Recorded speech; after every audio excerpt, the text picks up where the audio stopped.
Most people think a lighthouse is a symbol of safety. A warning light in the dark. A guide through the fog. But when you're the only one on the island, and something out there starts responding to the beam, it doesn't feel safe anymore. Tonight's story comes from a man who worked alone in a lighthouse surrounded by nothing but ocean and fog. Every night at the same time, he heard something moving below. And when the light caught it, it was already rising. Lower the lights and listen carefully. This is Dark Whispers. The island doesn't show up on most maps. It's just a small black shape off the coast, rock, concrete, and 112 steps leading up to a lighthouse that hasn't been automated yet. Most lighthouses are remote. This one feels forgotten. I took the job because I needed distance from everything. The mainland. People. Noise. The lighthouse stands alone on a cliff edge, white paint peeling, glass lantern room circling at the top like an unblinking eye. When the fog rolls in, the entire world disappears beyond 20 feet. It's just you. And the horn. The foghorn sounds every 40 seconds during heavy fog. A low, vibrating groan that travels through your bones. The first week was uneventful. Routine checks. Bulb inspections. Generator maintenance. Weather logs. At night, I'd sit near the lantern room and watch the beam sweep across the ocean in slow, mechanical rotations. Light. Dark. Light. Dark. It's hypnotic. On my 8th night, the fog came in thicker than I'd ever seen. Not drifting. Rolling. Like something pushing it forward. Visibility dropped to nothing. The horn began its cycle. Bellow. 40 seconds. Bellow. I remember checking the time. 2:13 a.m. That's when I heard something between the horn calls. A sound that didn't belong.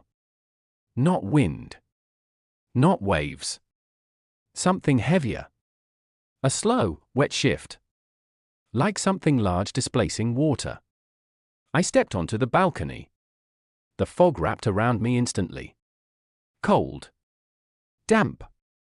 Suffocating. I waited for the horn to sound again. Bellow. Between the fading vibration, I heard it clearly. A deep exhale. Not echoing. Close. Too close. I leaned over the railing. Hello? I called out, feeling stupid immediately. No response. Just the gentle crash of waves below. Then, far out in the fog. A shadow. Massive. Gliding just beneath the surface. It moved parallel to the island. Not drifting. Not random. Intentional. I told myself it was a whale. That made sense. Until it stopped. The water went still around it. And the shadow remained. Directly facing the lighthouse. The next horn blast shook the railing under my hands. When the vibration faded, the shadow was closer. The water wasn't splashing. It wasn't breaching. It was rising slowly, like something standing up beneath the surface. A shape began to form. Not smooth like a whale. Angular. Uneven. Too tall. The fog thickened suddenly, swallowing it whole. I stumbled back inside and locked the balcony door. My hands were shaking. Whales don't move like that. Whales don't stop and face structures. And whales definitely don't rise vertically. I didn't sleep that night. The next morning, the ocean looked normal. Calm. Empty. No unusual readings on the tide monitor. No reports of marine life nearby. I considered radioing the mainland. But what would I say? There's something big in the fog? They'd assume exhaustion. Or imagination. The second night it returned, the fog came earlier. By midnight, the island was erased from the world again. I stayed inside this time, watching through the glass as the beam rotated. Light. Dark. Light. Dark. At exactly 2:13 a.m., the foghorn malfunctioned. It didn't bellow. It stuttered. Half a sound. Then silence. The generator panel flashed red. I grabbed the flashlight and rushed downstairs. The power wasn't out. The wiring was intact. But the horn refused to sound. And that's when I realized something horrifying. The horn had been masking another sound. Without it, I could hear the breathing clearly. Slow. Heavy. Circling. The water below the cliff churned softly, like something brushing against rock. Then, a knock. Not at the door. At the foundation. A dull, resonant impact from below. The entire structure vibrated slightly. Another knock. Stronger. Dust fell from the ceiling beams. It wasn't random movement. It was testing. The lighthouse shook again. This time from the opposite side. Like something pacing around the island's base. The beam above continued its rotation, slicing through fog in steady intervals. And for one brief second, when the light cut across the ocean, I saw it fully. Not clearly, but enough. It wasn't a whale. It wasn't any animal I recognized. Its body stretched longer than the island shoreline. Segments rising and falling like submerged pillars. And above the water, something like a head. Too tall. Too narrow. With what looked like multiple reflective surfaces where I should be. Not blinking. Not shifting. Just staring at the source of light. The lighthouse. The beam passed. Darkness again. Another knock slammed into the foundation. This one cracked something. A framed photograph fell off the wall. I grabbed the emergency flare gun. I don't know why. Instinct, maybe. I climbed back to the lantern room. The fog pressed against the glass like a living thing. Then the beam stopped rotating. It froze. Facing north. The mechanism whirred uselessly. Stuck.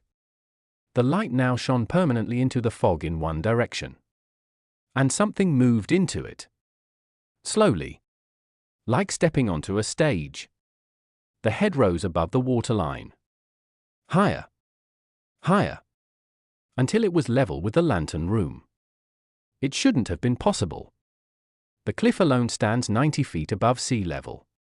But it rose. Water cascaded off its surface in sheets. Its skin wasn't smooth. It looked layered. Like overlapping plates of stone and flesh. And those reflective surfaces. They weren't eyes. They were lenses. Dozens of them. Each catching and bending the lighthouse beam into scattered fragments. The light didn't blind it. It refracted through it. I fired the flare without thinking. The red burst exploded in front of its face. For a moment, I saw everything in horrifying clarity. The body didn't end in the water. It extended downward into darkness. Too large to measure. Too large to exist. And along its side. Embedded shapes. Angular. Man-made. Like pieces of ships. Metal hull fragments fused into its flesh. The flare fizzled out. Darkness swallowed it again. The beam flickered. Then went out completely. Total black. The lenses in the fog began to glow faintly on their own. Soft. White. One by one. Like stars turning on in the wrong sky. They blinked in a pattern. 3 at once. Pause. 3 at once. Pause. It wasn't random. It was mirroring the lighthouse. Mimicking the signal. The entire ocean began to vibrate. Low frequency. Resonant. My chest tightened. The lenses flashed brighter. 3 pulses. Pause. 3 pulses. Pause. Then all of them illuminated simultaneously. Blinding. The vibration stopped. Silence returned. The fog began to recede unnaturally fast. Pulled backward. Like breath being inhaled. And the shape lowered slowly into the sea. The lenses dimmed. One by one. Until the surface was flat again. Morning came quietly. The lighthouse beam functioned normally. The horn worked. The generator showed no damage. But the base of the structure had deep gouges in the concrete. Long, vertical scrapes. As if something massive had gripped it. I radioed for relief that afternoon. Told them I was resigning. Didn't give a reason. They sent a replacement 2 days later. Before I boarded the supply boat, I looked back once. The lighthouse stood calm against a clear blue sky. Peaceful. Small. Harmless. Then I noticed something in the water beyond it. Farther than before. A faint disturbance. Moving parallel to the shore. Not approaching. Not retreating. Just pacing. Waiting for fog. I don't work there anymore. But sometimes, when the air gets heavy before rain, I hear a low horn in the distance. Even when I'm miles from the coast. And once in a while, at exactly 2:13 a.m., the lights in my house flicker 3 times. Pause. 3 times. I don't look outside anymore. Because I don't think it was attacking the lighthouse. I think it was studying it. Learning the signal. And now, it doesn't need the tower. This is dark whispers. And some things in the fog are learning how to answer back.